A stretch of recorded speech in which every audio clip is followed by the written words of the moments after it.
Now, if you do a lot of electronics, you need, I would say, two things. One of them is obviously the protoboard and all of the peripherals that come with it.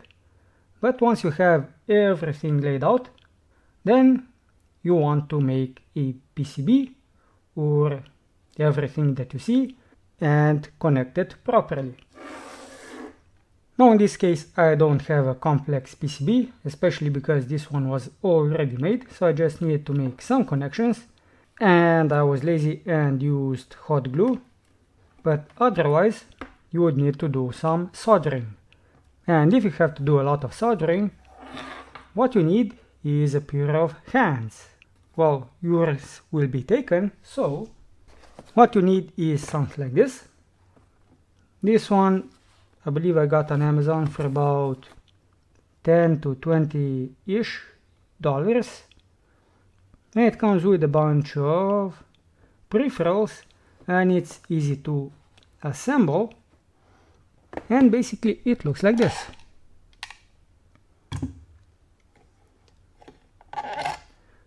So you have 4 arms that screw from the bottom. Now it's plasticky, so it does make some noise, but that's understandable and acceptable.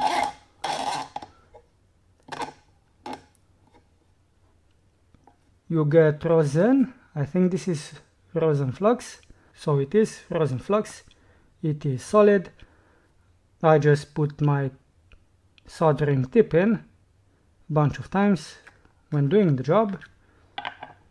Then you get the cleaning wool. This one comes with a sticky pad underneath, so I can just lift it up. And then, well, you have the solder holder. In this case I have 2 thicknesses, and you can use 2 spools of this width, I would say. And if you need, you can take it out or just grab it. You can add it to an arm like so, grab something else, then you maybe have a PCB, put the wires in and solder.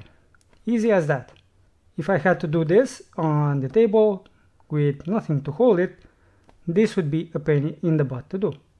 And something like this can come in different shapes and varieties. This one just has 4 alligator clips that are also shielded, so with a heat shrink at the end.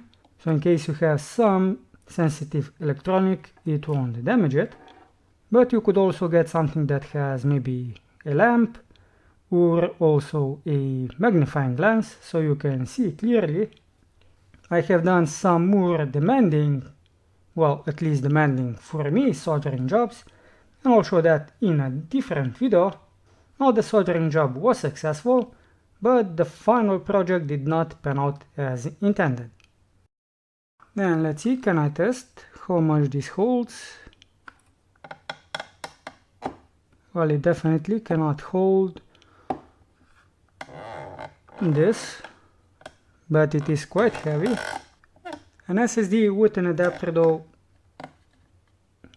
yeah, this is capable of holding it. And the adapter being this one.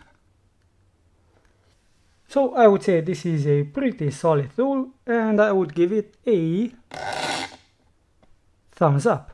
And for anyone that wants to know, you can make this quite tidy, as it does come down quite significantly. And you can make sure that you hold the pieces in place so they don't fall out. So this now takes up minimal space. You can transport it without losing any pieces, and also it's quite easy to carry. Oh, the stand itself, it is solid, well, I won't say metal, but some kind of a compound, and it does have a nice finish over it. So if you use the flux, you will see some splatters over time, but they will just pop off. The only thing that may fall out is the foam, but you can simply grab it like so. I will also leave a link in the description down below in case you want to buy it. If you do, it will help out the channel so I can make more content. Not just reviews, but actual projects. That's it for this video, and we'll do something else in the next one.